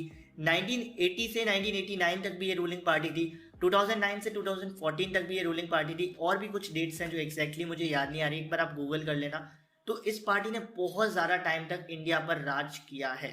ये जो पार्टी एक बहुत लंबे समय तक रूलिंग पार्टी रही है, बहुत डोमिनेंट रोल प्ले किया है। ये जो पार्टी थी इनकी जो आइडियोलॉजी थी वो बहुत ही न्यूट्रल वाली आइडियोलॉजी थी। यानी कि ये जो पार्टी थी इसको आप सेंट्रिस्ट पार्टी कह सकते हो। बेसिकली 2 तरीके के लोग होते हैं, एक होते हैं लेफ्ट विंग वाले, एक होते हैं राइट विंग वाले। लेफ्ट विंग के थोड़े अलग थॉट्स होते हैं, राइट विंग के अलग थॉट्स होते हैं। ये जो पार्टी थी ये ना तो लेफ्ट वाली थी ना राइट वाली थी, ये सेंटर वाली थी। इसलिए हमने इनको बोला ये पार्टी सेंट्रिस्ट पार्टी थी। अगर इसको लेफ्ट सही लगता था तो लेफ्ट को सपोर्ट कर देते हैं, राइट को सही लगता है तो राइट को सपोर्ट कर देते हैं। तो ये पार्टी बेसिकली क्या थी? एक सेंट्रिस्ट पार्टी थी अपनी आइडियोलॉजी में। और इस पार्टी ने, ये जो पार्टी थी ये बहुत ज़्यादा सपोर्ट करती थी नए इकोनॉमिक रिफॉर्म्स को। जब ये पार्टी रूलिंग पार्टी थी तब इन्होंने बहुत अच्छे अच्छे रिफॉर्म्स भी किए हैं इंडिया में, इकोनॉमिक रिफॉर्म्स किए हैं, जैसे इंडियन मार्केट्स को वर्ल्ड में ले जाना। और ये जो पार्टी थी इसने लोकसभा 2019 लोकसभा इलेक्शंस में 52 सीट्स जीती थी। अब एक क्विक रिवीजन करते हैं। इंडियन नेशनल कांग्रेस कब फॉर्म हुई थी? 1885 में फॉर्म हुई थी। इन्होंने एक डोमिनेंट रोल प्ले किया इंडियन पॉलिटिक्स में at national and state level. साथ ही साथ ये रूलिंग पार्टी रहे 1947 से 1977, 1980 से 1989, 2009 से 2014 तक। ये जो पार्टी है वो कैसी पार्टी है? ये पार्टी सेंट्रिस्ट पार्टी है, ना तो लेफ्ट विंग को सपोर्ट करती है ना राइट विंग को सपोर्ट करती है, न्यूट्रल रहती है। और ये पार्टी बहुत ज़्यादा सपोर्ट करती है न्यू इकोनॉमिक रिफॉर्म्स को। और 2019 के लोकसभा इलेक्शन में इन्होंने क्या जीता था? कितनी सीट्स जीती थी? 52 सीट्स जीती थी। अब ये जो इंडियन नेशनल कांग्रेस थे इसमें भी एक छोटी सी दरार आई थी 1999 में। और उस दरार की वजह से एक नई पार्टी बनी जिसका नाम है एनसीपी, नेशनल कांग्रेस पार्टी, जिसका सिंबल आपको अभी कॉर्नर में दिख रहा होगा। बेसिकली आपको हर पॉलिटिकल पार्टी का सिंबल कॉर्नर में दिख जाता है स्क्रीन पे। तो ये जो एनसीपी थी, नेशनल कांग्रेस पार्टी, इस पार्टी की आइडियोलॉजी किस चीज पर बेस्ड थी? बेसिकली इसका फॉर्मेशन हुआ था 1999 में due to split in Indian National Congress. और इस पार्टी की आइडियोलॉजी बेस्ड थी गांधीयन डेमोक्रेसी पर, सेक्युलरिज्म पर, इक्विटी पर, सोशल जस्टिस पर, फेडरलिज्म पर। ये जो पार्टी थी एक बहुत ही स्ट्रॉन्ग पार्टी है in the regions of Maharashtra and Meghalaya, Manipur and Assam. Maharashtra में इनको एक बहुत ही स्ट्रॉन्ग सपोर्ट मिलता है। और ये यूपीए, यूनाइटेड प्रोग्रेसिव अलायंस के मेंबर भी हैं। और ये पार्टी ने 2019 के लोकसभा इलेक्शंस में 5 सीट्स जीती थी। तो बेसिकली अगेन रिवाइज करते हैं, नेशनल कांग्रेस पार्टी को। ये पार्टी फॉर्म हुई थी 1919 में after a split in Indian National Congress. इस पार्टी की आइडियोलॉजी बेस्ड थी गांधीयन डेमोक्रेसी, सेक्युलरिज्म पर, इक्विटी पर, सोशल जस्टिस पर और फेडरलिज्म पर। ये जो पार्टी थी, they wanted high office in government to be confined to national born citizens of country. Third thing, ये जो पार्टी थी इसको एक मेजर सपोर्ट मिलता है, एक बहुत स्ट्रॉन्ग पार्टी है, कहाँ की, महाराष्ट्र की, और इसको एक अच्छा खासा सपोर्ट मिलता है मेघालय तरफ से, मणिपुर और असम की तरफ से। ये पार्टी जो है एक मेंबर है यूपीए का, यूनाइटेड प्रोग्रेसिव अलायंस का। और ये जो पार्टी है इसने कितनी सीट्स जीती थी 2019 इलेक्शंस में? 5 सीट्स जीती थी। तो बेसिकली हमने ये कंप्लीट कर लिया है हमारा नेशनल पॉलिटिकल पार्टीज का कोटा। आप समझ चुके हो नेशनल पॉलिटिकल पार्टीज के बारे में। आज के टाइम पर इंडिया में बहुत सारी पार्टीज हैं। बेसिकली अगर बोलूँ तो मोर देन 800 पार्टीज हैं आज के टाइम पर इंडिया में। क्योंकि इतनी सारी पार्टीज हैं तो इंडिया का पॉलिटिकल सिस्टम भी बहुत स्ट्रेंथन हो गया। और मैंने आपको बोला था जितना अच्छा पॉलिटिकल सिस्टम होगा उतना ही अच्छा डेमोक्रेटिक सिस्टम भी होगा। तो आज के टाइम पर इतनी सारी पॉलिटिकल पार्टीज होने की वजह से हमारे इंडिया के डेमोक्रेटिक सिस्टम में भी काफी सुधार आया है। स्टार्ट करते हैं with the topic challenges to political parties के। एक पॉलिटिकल पार्टीज कौन से चैलेंजेस आज भी फेस कर रही है या उसके सामने कौन से वो चैलेंजेस हैं जिनको उसको ओवरकम करना बाकी है। The number 1 challenge is lack of internal democracy in a political party. आज के टाइम में अगर आप देखोगे तो एक पॉलिटिकल पार्टी की जो ज़्यादातर पावर्स होती हैं, decision making power, event power या कोई भी पावर, वो सब किन्हीं एक या दो लीडर्स के हाथ में होती है। जो उस पार्टी के टॉप लीडर्स होते हैं वही अपनी पार्टी को लेकर सब पूरी प्लानिंग, प्रोसेसिंग, डिसीजन मेकिंग सब कुछ वही करते हैं। जो ऑर्डिनरी मेंबर्स होते हैं उस पॉलिटिकल पार्टी के, यानी कि सिंपली कहूँ तो जो मेंबर्स छोटी पोजीशंस पे होते हैं उसी पॉलिटिकल पार्टी के, उनके पास कोई ऐसा तरीका नहीं है जिससे वो उस पॉलिटिकल पार्टी के डिसीजन लेने में हेल्प कर सकें, या उनके पास कोई भी ऐसा रिसोर्स नहीं है जिससे उनको अपनी ही पॉलिटिकल पार्टी कैसे काम कर रही है उसके बारे में सफिशिएंट इन्फॉर्मेशन मिल सके। ना ही उनकी पार्टी में रेगुलर मीटिंग्स होती हैं। जब भी कोई डिसीजन लेना होता है तो वही टॉप पार्टी लीडर्स आ जाते हैं, डिसीजन ले जाते हैं। और ये जो छोटे लोग, छोटी पोजीशंस पे लोग होते हैं, इनके पास कोई काम नहीं होता, ये बस एक ऑडियंस की तरह होते हैं अपनी पॉलिटिकल पार्टी में। यही सब बताता है कि एक पॉलिटिकल पार्टी के अंदर डेमोक्रेसी की कमी है, इंटरनल डेमोक्रेसी नहीं है।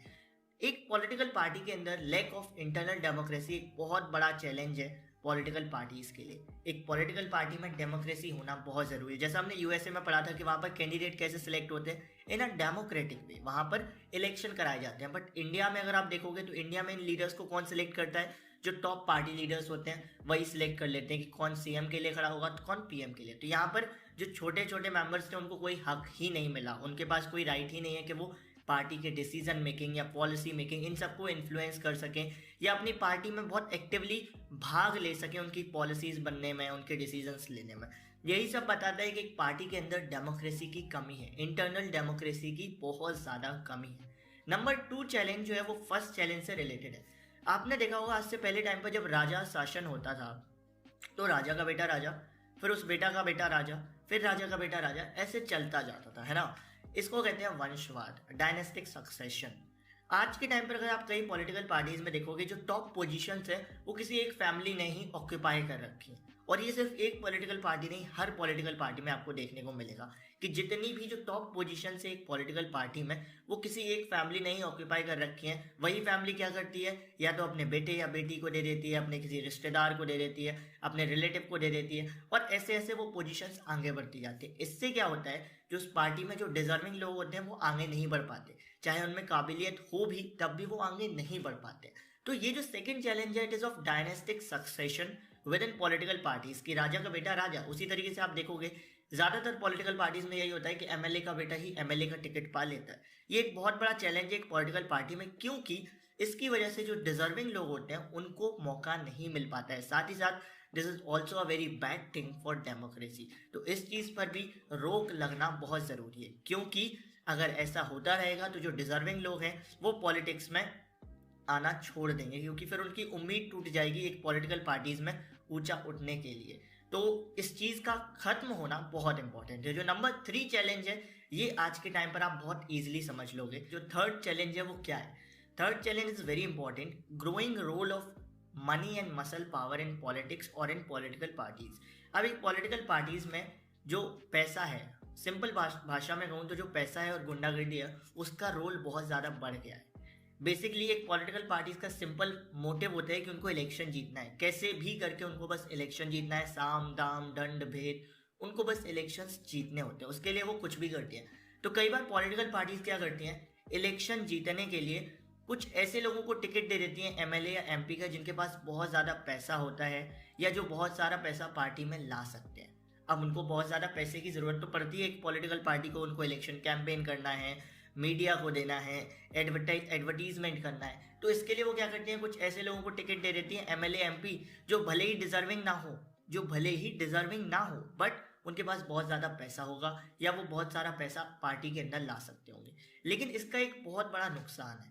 पहला तो नुकसान यही है कि जो डिजर्विंग कैंडिडेट है उसको फिर वो टिकट नहीं मिल पाता। दूसरा नुकसान है कि जब ऐसा होता है तो ये जो कंपनीज होती हैं या जो बड़े बड़े लोग होते हैं जो बहुत अमीर होते हैं, ये पॉलिटिकल पार्टीज को पैसा देते हैं या खुद पॉलिटिकल पार्टीज की तरफ से इलेक्शंस लड़ते हैं। तो इससे क्या होता है, एक पॉलिटिकल पार्टी की जो डिसीजन एबिलिटी होती है फिर उसमें थोड़ा सा फर्क आ जाता है। सपोज करो एक बहुत अमीर कंपनी, उसने एक पॉलिटिकल पार्टी को पैसा दिया। अब क्या हो जाएगा, जब अगर वो पॉलिटिकल पार्टी जीत गई तो पॉलिटिकल पार्टी कोई भी अगर कानून बनाएगी, कोई भी पॉलिसी बनाएगी, तो फिर उसको ध्यान में रखना पड़ेगा कि यार ये जो कंपनी थी जिसने मुझे इतना सारा पैसा दिया था, इसके खिलाफ कोई कानून नहीं बनाना है। क्यों नहीं बनाना है? क्योंकि इसने मुझे फंड दिया था। यानी कि जो पॉलिटिकल पार्टीज की डिसीजन मेकिंग एबिलिटी होगी उस पर क्या असर डालने लगेगी, ये जो रिच कंपनीज हैं, रिच पीपल हैं, इनका असर पड़ने लगेगा, इनका इन्फ्लुएंस आने लगेगा एक पॉलिटिकल पार्टीज की डिसीजन मेकिंग एबिलिटी पर। कई बार पॉलिटिकल पार्टीज ये भी करती हैं कि वो इलेक्शन जीतने के लिए किसी क्रिमिनल को, जो बहुत बड़ा क्रिमिनल हो, उसको भी टिकट दे देती है, एमएलए या एमपी का। अब आप कहोगे क्रिमिनल को टिकट क्यों देती हैं? सपोज करो एक इंसान है जो किसी एरिया का बहुत बड़ा क्रिमिनल है, तो उसका वहाँ पर पूरा दबदबा होगा, और जिसका दबदबा है एक एरिया में वो तो इजीली इलेक्शन जीत जाएगा। तो पॉलिटिकल पार्टीज क्या करती हैं, किसी क्रिमिनल को टिकट दे देंगी जस्ट फॉर विनिंग इलेक्शन। ये चीज़ जो हो रही है ये पॉलिटिकल पार्टीज के अंदर हो रही है इलेक्शन जीतने के लिए, बट ये डेमोक्रेसी के लिए बहुत खराब है, कंट्री की पॉलिटिक्स के लिए बहुत खराब है। तो तीसरा चैलेंज क्या है, growing role of money and muscle power in political parties. इसकी स्लाइड आपको दिख रही है स्क्रीन पर। Number 4 challenge is parties do not offer a meaningful choice. इसका मतलब क्या हुआ, सिंपली बताता हूँ। सपोज करो मैं आपको बोलूँ आपके सामने दो पॉलिटिकल पार्टीज हैं, ए एंड बी। ए की जो है वो भी सेम आइडियोलॉजी है, बी की सेम आइडियोलॉजी है। ए जैसे वर्क करती है उसी तरीके से बी वर्क करती है। अब मैंने आपको बोला आपको इलेक्शंस में जाना है और ए और बी में से किसी एक को वोट करना है, तो आप क्या बोलोगे, यार किसी को भी वोट कर दो, दोनों का काम करने का तरीका तो सेम ही है। तो ऐसे में यार क्या बोलोगे कि मुझको एक मीनिंगफुल चॉइस नहीं मिली, मतलब कोई ऐसी चॉइस नहीं मिली जिसमें मुझे कुछ सोचना पड़ा हो। अगर सपोज करो मैं आपसे बोलूँ आपके पास एक तरफ आम है, दूसरी तरफ भी आम है, तो आप बोलोगे यार क्या कोई भी आम दे दो, क्या चुनना है इसमें, क्योंकि मीनिंगफुल चॉइस नहीं मिली। लेकिन मैं आपको बोलूँ एक तरफ आम है एक तरफ सेब है, तो आप बोलोगे हाँ यार यहाँ पे मीनिंगफुल चॉइस है। क्यों? क्योंकि दोनों चीज़ें बिल्कुल अलग है। आज के टाइम पर वोटर्स को मीनिंगफुल चॉइस नहीं मिल रही है। क्यों? क्योंकि हर पार्टी की सेम आइडियोलॉजी हो चुकी है, सेम तरीके से हर पार्टी वर्क कर रही है। हर पार्टी धर्म के नाम पर राजनीति करती है, सोसाइटी को डिवाइड करती है, डिवाइड एंड रूल का काम खेलती है।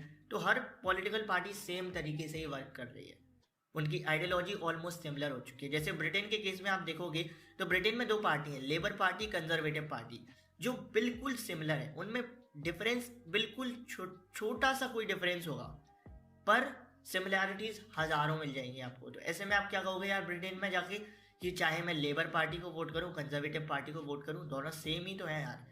तो ऐसे में आप बोलोगे यार ये जो पार्टी है मीनिंगफुल चॉइस नहीं दे रही है। इसी तरीके से इंडिया में भी जो पॉलिटिकल पार्टीज हैं वो मीनिंगफुल चॉइस नहीं दे रही हैं। सब पार्टीज एक ही तरीके से राजनीति कर रही हैं, धर्म के नाम पर राजनीति, कास्ट के नाम पर राजनीति, सेम चीज़ कर रही है। तो parties are not offering meaningful choice. अगर एक पार्टी चाहती है कि वो मीनिंगफुल चॉइस ऑफर करे तो उसको अलग बनना पड़ेगा, उसको एक अलग आइडियोलॉजी लानी पड़ेगी जिससे लोगों को सोचना पड़े यार ये पॉलिटिकल पार्टीज ऐसी है, ये पॉलिटिकल पार्टी ऐसी है, तब उसको एक मीनिंगफुल चॉइस मिलेगी। अभी क्या है, अभी पॉलिटिकल पार्टीज जब मैं वोट करने जाऊँ या आप वोट करने जाओ तो आप क्या बोलोगे, यार ये पॉलिटिकल पार्टीज ऐसी है बट ये भी तो ऐसी है, तो दोनों सिमिलर है, किसी को भी वोट दे दो। लेकिन अगर एक नई पॉलिटिकल पार्टी आती है जिसकी आइडियोलॉजी डिफरेंट हो, जिसका काम करने का तरीका अलग हो, तब आपको एक मीनिंगफुल चॉइस मिलेगी। तब आप बोलोगे इसका ये चीज़ ऐसा है बट इसका ये चीज़ वैसा है, तो यहाँ पर आपको मीनिंगफुल चॉइस मिल गई। तो पार्टीज फोर्थ चैलेंज क्या है, that parties are not offering a meaningful choice to the voters, and in order to offer a meaningful choice political parties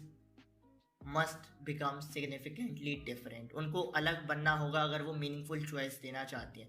तो बेसिकली ये तो 4 चैलेंजेस थे, बट अभी हमने चैलेंजेस के बारे में पढ़ा, तो चैलेंजेस को आप प्रॉब्लम्स भी कह सकते हो या प्रॉब्लम्स को आप चैलेंजेस भी कह सकते हो, सिमिलर थिंग है। लेकिन इन चैलेंजेस के लिए हमने सॉल्यूशंस भी ढूंढे हैं। ऐसा नहीं है कि हमने चैलेंजेस हैं तो उनको बना रहने दिया, इनके लिए कुछ सॉल्यूशंस भी ढूंढे हैं। तो जो नेक्स्ट पार्ट है, यानी कि इसी वीडियो का जो नेक्स्ट टॉपिक होगा वो क्या होगा, रिफॉर्म्स एंड सॉल्यूशंस। तो स्टार्ट करते हैं हमारा topic, reforms for political parties, कि एक पॉलिटिकल पार्टी में सुधार लाने के लिए क्या क्या एफर्ट्स किए जा चुके हैं, और साथ ही साथ हम पढ़ेंगे और कौन कौन से सजेशंस हैं जिनकी मदद से हम पॉलिटिकल पार्टीज में रिफॉर्म ला सकते हैं। तो सबसे पहला एफर्ट जो लिया गया था वो लिया गया था कि कॉन्स्टिट्यूशन में एक अमेंडमेंट किया गया। क्या होता है, एक पॉलिटिकल पार्टी में जो एमएलएज होते हैं, जो एमपीज होते हैं, वो कई बार क्या करते हैं, डिफेक्शन करते हैं। डिफेक्शन को हिंदी में कहते हैं दल बदल, यानी कि दल का मतलब पार्टी, बदल मतलब चेंज। वो अपनी पार्टी को चेंज करते हैं, यानी कि जिस पार्टी में, उस पार्टी से दूसरी पार्टी में चले जाते हैं। किसी कभी कभी ये करते हैं वो पैसे के लिए, या कभी करते हैं वो एक अच्छी पोजीशन पर जाने के लिए। तो जो मिनिस्टर्स होते हैं, एमएलएज या एमपीज होते हैं, ये क्या करते हैं, एक पार्टी से दूसरी पार्टी में चले जाते हैं फॉर सम कैश और फॉर बिकमिंग मिनिस्टर्स। तो इससे क्या होता है यार, इससे जो पॉलिटिकल पार्टीज है उसकी इमेज तो खराब होती ही होती है, साथ ही साथ जो डेमोक्रेसी है उस पर भी फर्क पड़ता है। डेमोक्रेसी की जो क्वालिटी होती है, जो डेमोक्रेटिक गवर्नमेंट होती है, उसकी क्वालिटी पे भी फर्क पड़ता है। जैसे गोवा का केस देखोगे तो इंडियन नेशनल कांग्रेस के 17 एमएलएज थे। आज के टाइम पर इंडियन नेशनल कांग्रेस के सिर्फ 2 एमएलएज हैं, बाकी 15 एमएलए बीजेपी में जा चुके हैं। तो इससे क्या हुआ, कांग्रेस की इमेज पर फर्क पड़ा, साथ ही साथ जो गोवा में जो डेमोक्रेसी है उसकी जो क्वालिटी थी वो भी रिड्यूस हो गई है। तो इस चीज को रोकने के लिए हमारे कॉन्स्टिट्यूशन में अमेंडमेंट किया गया और बोला गया कि अगर कोई भी एमएलए या एमपी ऐसा करता है, यानी कि एक पार्टी से दूसरी पार्टी में जाता है, तो उसको अपनी जो सीट है वो खोनी पड़ेगी। यानी कि वो जो अपनी सीट है जिस पे वो जीता है, जिस पे सपोज करो एक सांसद है, वो कहीं से सांसद बना है, तो अगर वो सांसद एक पार्टी से दूसरी पार्टी में जाता है तो वो जो सांसद है, जो सीट उसने जीती है, वो सीट हार जाएगा। क्यों हार जाएगा, क्योंकि हमारे कॉन्स्टिट्यूशन में एक लॉ बनाई गई जिसका सिंपल मतलब था कि if MLA or MP changes parties then he or she will lose their seat in the legislature. उसने जो सीट पर इलेक्शंस जीते थे वो उस सीट को हार जाएगा या उससे वो सीट छीन ली जाएगी अगर वो एक पॉलिटिकल पार्टी से दूसरी पॉलिटिकल पार्टी में जाता है। इससे क्या हुआ, इससे जो डिफेक्शन था, यानी कि दल बदल था, पार्टी चेंज का जो प्रोसेस था वो बहुत हद तक कम हुआ है। साथ ही साथ अब लोग एक पॉलिटिकल पार्टी के साथ लॉयल होना सीख रहे हैं। अब देखो इससे क्या क्या फर्क पड़ता है, सिंपल है। जो अगर कोई मिनिस्टर समझता है कि वो एक पॉलिटिकल पार्टी से दूसरी पॉलिटिकल पार्टी में चला जाएगा पैसे के लिए या अच्छी पोजीशन पर जाने के लिए, तो हो सकता है उसे उस टाइम पर वो डिसीजन अच्छा लगे, बट साथ ही साथ उसे एक चीज़ ये भी देखनी चाहिए कि उसके इस डिसीजन की वजह से जो सोसाइटी है, जो वोटर्स हैं, जो उसको वोट करने वाले थे, उनके दिमाग पर भी उस लीडर की एक गलत इमेज बनेगी कि यार ये कैसा लीडर है जो अपनी ही एक पार्टी में नहीं टिक सकता, तो इस जनता की सेवा क्या करेगा। ये पॉलिटिकल पार्टीज को सोचना चाहिए, पॉलिटिकल पार्टीज के मेंबर्स को सोचना चाहिए। तो कॉन्स्टिट्यूशन में अमेंडमेंट किया गया कि जो भी एमएलए या एमपी एक पार्टी से दूसरी पार्टी चेंज करेगा तो उसको अपनी जो सीट है जिस पर वो इलेक्शंस जीता है उसको वो सीट खोनी पड़ेगी, या उससे सिंपली कहें तो वो सीट छीन ली जाएगी। जो सेकंड रिफॉर्म था, सेकंड रिफॉर्म क्या किया गया, जो सुप्रीम कोर्ट है उसने क्लियरली बोला कि जो भी मेंबर या जो भी इंसान इलेक्शन लड़ना चाहता है, एमएलए का, एमपी का या किसी भी पोजीशन का, उसको एक एफिडेविट फाइल करना पड़ेगा। उसको एक एफिडेविट यानी कि शपथ पत्र होता है, सिंपली एक लीगल डॉक्यूमेंट होती है, ठीक है। तो उसको एक एफिडेविट सबमिट करना पड़ेगा जिसमें उसे बताना पड़ेगा उसकी प्रॉपर्टीज के बारे में और उसके खिलाफ कितने क्रिमिनल केसेस हैं इसके बारे में।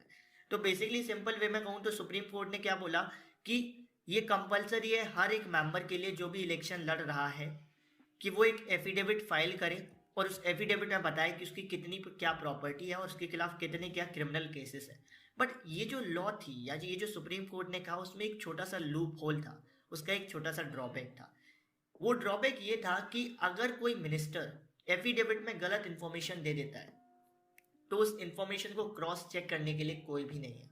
सिंपली बोलूँ, अगर मैं सपोज करो मैं एमएलए या एमपी हूँ, मैंने एफिडेविट फाइल किया, उसमें बोला मेरे खिलाफ 5 क्रिमिनल केसेस पेंडिंग है और असल में 10 है, तो उस चीज़ को क्रॉस चेक करने के लिए कोई भी नहीं था। तो जो सेकेंड रिफॉर्म था वो क्या था कि सुप्रीम कोर्ट ने बोला कि हर एक इंसान जो इलेक्शन लड़ रहा है उसको एक एफिडेविट फाइल करना पड़ेगा जिसमें उसको अपनी प्रॉपर्टी, अपने क्रिमिनल केसेस के बारे में बताना पड़ेगा, है ना।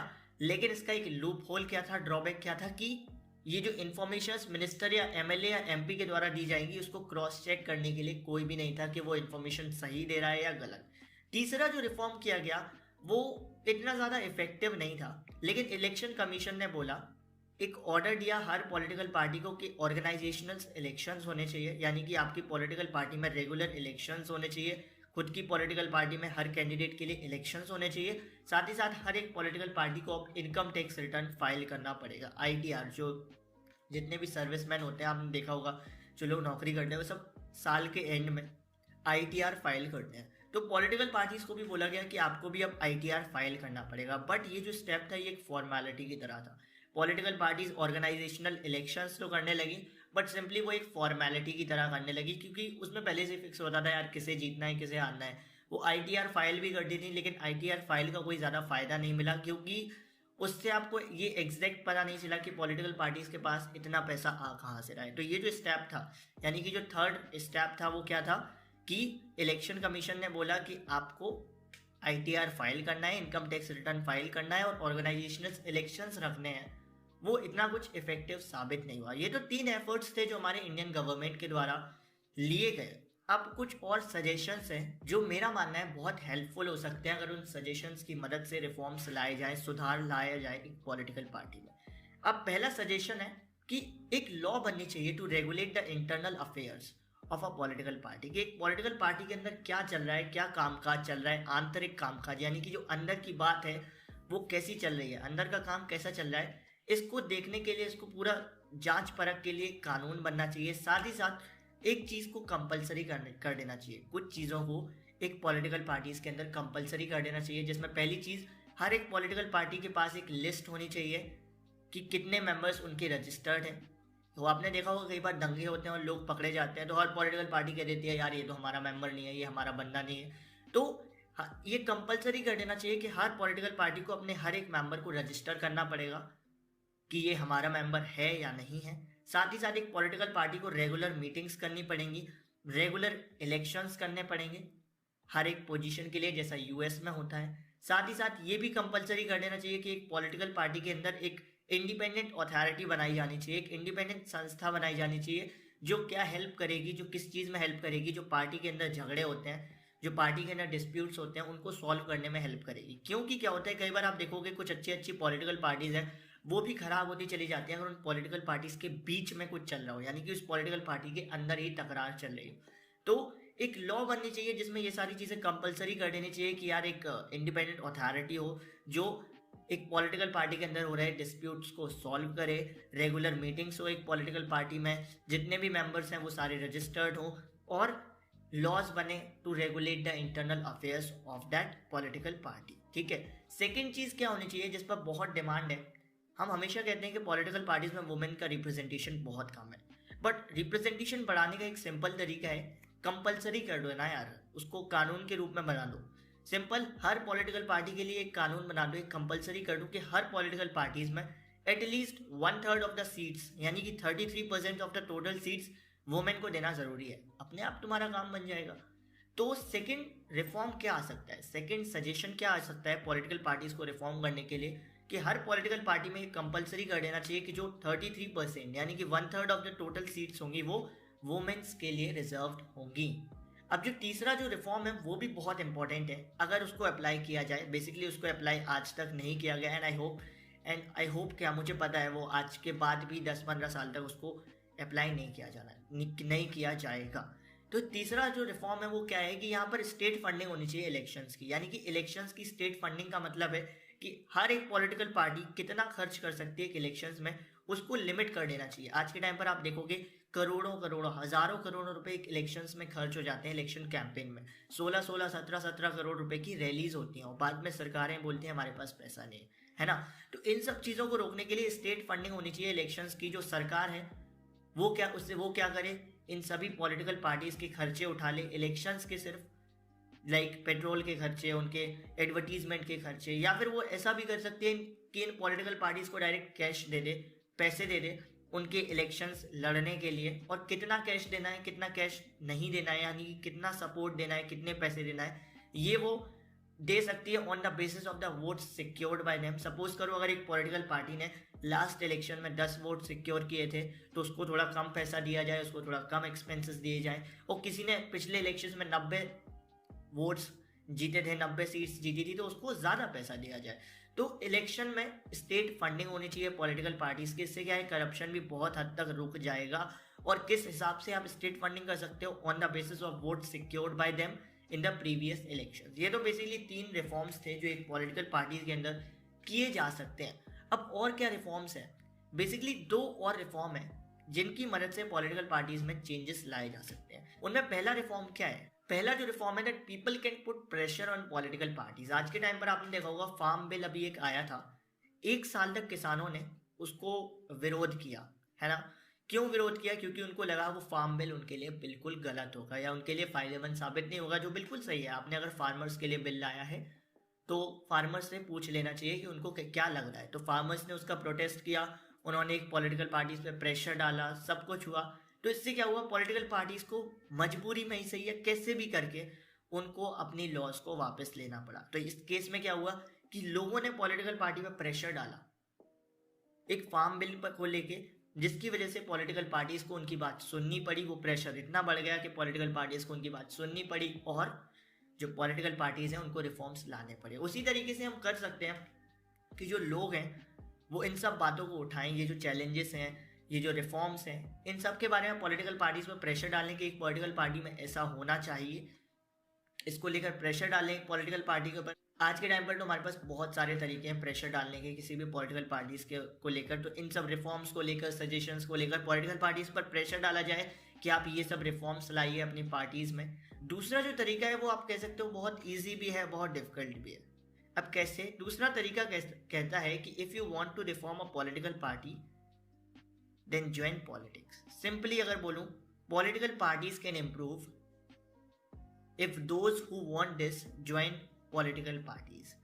वो लोग जो पॉलिटिकल पार्टीज के अंदर सुधार लाना चाहते हैं, अगर वो खुद ही किसी पॉलिटिकल पार्टीज में चले जाएं तो सुधार अपने आप आ जाएगा। सिंपल तरीका ये है। सपोज करो हम बोलते हैं ना कि अगर आप कहीं पर सुधार लाना चाहते हो तो पहले अपने अंदर लाओ, फिर अपने आप दूसरे पे सुधार आ जाएगा। उसी तरीके से अगर आप पॉलिटिकल पार्टी में सुधार लाना चाहते हो तो पहले वो सुधार आप अपने अंदर ले आओ, अपने अंदर के बाद आप पॉलिटिकल पार्टीज के अंदर चले जाओ, जिससे आपको देखकर और भी पॉलिटिकल पार्टीज सुधरेंगी, उनके अंदर भी रिफॉर्म्स आएंगे।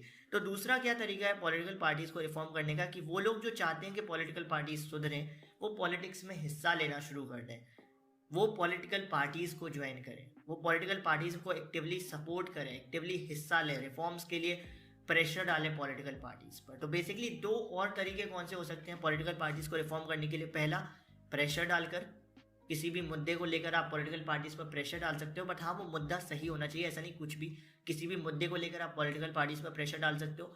और दूसरा तरीका, वो लोग जो चाहते हैं पॉलिटिकल पार्टी के अंदर रिफॉर्म आए वो लोग पॉलिटिकल पार्टीज को ज्वाइन करें या वो लोग पॉलिटिक्स को ज्वाइन करें। क्योंकि अगर कोई ईमानदार ज्वाइन करेगा तो वो पॉलिटिकल पार्टी को भी ईमानदार बना ही देगा। उसी तरीके से अगर कोई इंसान पॉलिटिकल पार्टी के अंदर रिफॉर्म चाहता है और वो इंसान पॉलिटिक्स ज्वाइन करेगा तो वो रिफॉर्म ला देगा। I am very sure about it. Simply political parties can improve if those who wants this joins politics या पॉलिटिकल पार्टीज। तो मिलते हैं हमारी नई वीडियो में with the explanation video of कोई और चैप्टर। देखेंगे कौन सा नया चैप्टर है, उसको थोड़ा और समझेंगे। मिलते हैं नेक्स्ट वीडियो में, तब तक के लिए all the best everyone, stay home, stay safe, good bye.